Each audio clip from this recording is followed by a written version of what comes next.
많은 사람들이 예수님께 귀신 들린 자들과 각색 병자들을 데려왔습니다. 그리고 예수님은 그들을 불쌍히 여기시며 고쳐주셨습니다. 오늘은 귀신 들려 말을 못하는 사람을 주님께 데려온 이야기입니다. 이 사람은 귀신에 눌려서 말을 못했습니다. 예수님은 귀신을 쫓아내시고 그 남자는 눌림에서 자유케 되어 말을 하게 됩니다. 그러자 곁에 있던 무리들이 놀라며 이렇게 얘기합니다. 이런 일은 이스라엘에서 본 적이 없다. 너무 놀라운 일이다. 그때 곁에 있던 바리새파 사람들이 이렇게 말합니다. 저 예수는 귀신들의 우두머리로 귀신들을 쫓아내는 것이다. 저 사람은 귀신들의 왕이다. 바리새파 사람들이 왜 예수님을 귀신들의 우두머리라고 말했을까요? 물론 그들은 예수님을 자신들이 기다리던 메시아가 아니라고 굳게 믿고 있었기 때문입니다.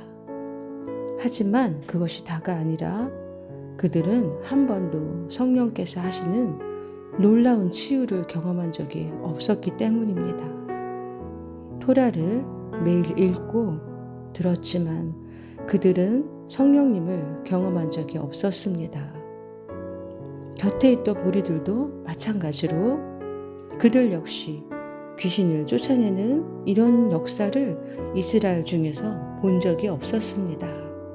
예수님은 부활 후 승천하시면서 약속하신 성령을 기다리라고 당부하십니다. 그리고 수많은 제자들은 떠나가고 정확히 120명만 남아서 성령님을 기다립니다. 성령님이 임하신 후 그들은 이전에 약하고 두려움에 떨던 제자들이 아니라 담대하여 사자의 밥이 되기도 하고 칼과 톱에 켜 죽기도 하면서 더 좋은 부활을 바라며 모든 고난을 믿음으로 견딥니다. 이들이 모여서 기도할 때에 성령님이 임하시니 그들이 각 나라 방언을 말하기 시작합니다. 그들의 말은 하나님을 높임이었더라 라고 성경은 말합니다. 방언은 성령님이 주시는 언어이고 통변의 은사가 없이 육으로는 해석할 수가 없습니다. 오직 성령이 우리를 위해서 가장 필요한 기도를 하나님께 올려드리는 기도입니다.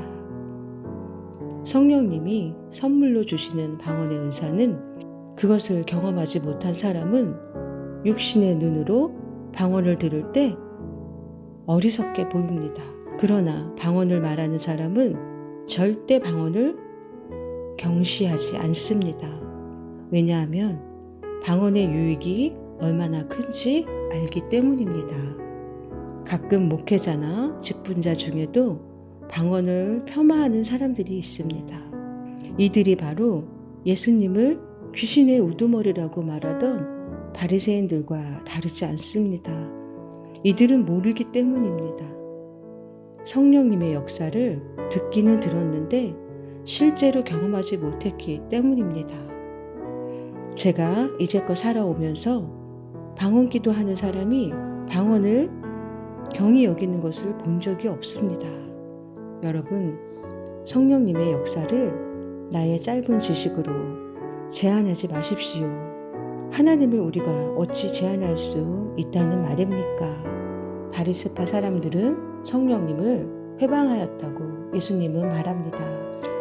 너무나 많은 사람들이 성경이 기준이 아닌 자의적인 해석으로 성령님을 회방합니다. 우리가 모른다고 말을 하면 죄가 없는데 안다고 하니 죄가 크다고 주님은 말씀하셨습니다. 예수님이 귀신 들린 자를 축사하실 때에 곁에 있던 무리들은 동일하게 이런 일을 본 적이 없다라고 했습니다.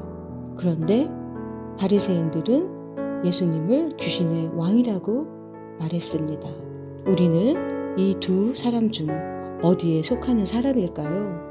성령님의 역사가 나타날 때에 반응은 두 가지입니다. 대적하거나 그것을 믿고 순종하고 사모하거나 여러분, 우리의 말이 믿음이고 나의 모든 말은 하늘들의 우리 하나님께 온전히 들려집니다. 우리의 말로 옳다함을 얻고 우리의 말로 정죄함을 당할 것입니다.